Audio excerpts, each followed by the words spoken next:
This is part 4 of a 7-part series on the Mass as an abomination.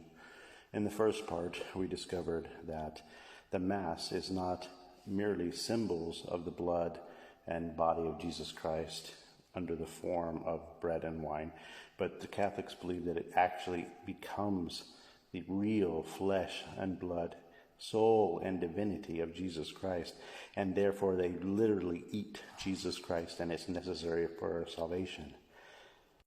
In part 2, we learned that the Mass is not considered a mere commemoration of the sacrifice, the once and for all sacrifice of Jesus Christ on the cross, which is sufficient according to Hebrews chapter 7 through 10, but is a repetition of that same sacrifice, the making of it present every single day over and over and over again all over the world, a real sacrifice.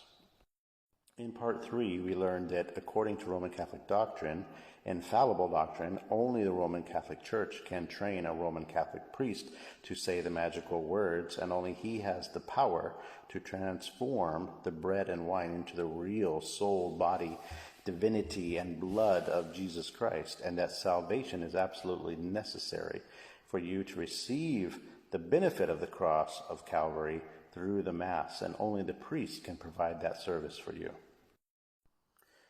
The Eucharist is worshipped since they believe that the Mass is the real flesh and blood of Jesus, only under the appearance of bread and wine, making Jesus on the cross present.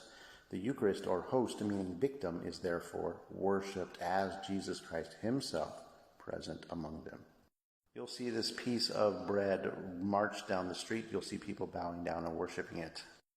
So apparently Jesus, is placed in a monstrance, which in reality is nothing more than idolatrous sun and moon worship, and the people should bow down and worship in his presence. Certain shrines are even set up where the Eucharist host, like I said, means victim, is perpetually adored 24 hours, 7 days a week. You can observe the monstrance carefully and see it's full of pagan symbolism.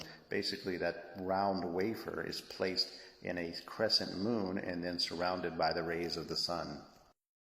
This is the true God of the Catholic Church, a God that is called down from heaven and offered as a sacrifice by the hands of the priest and is necessary for salvation.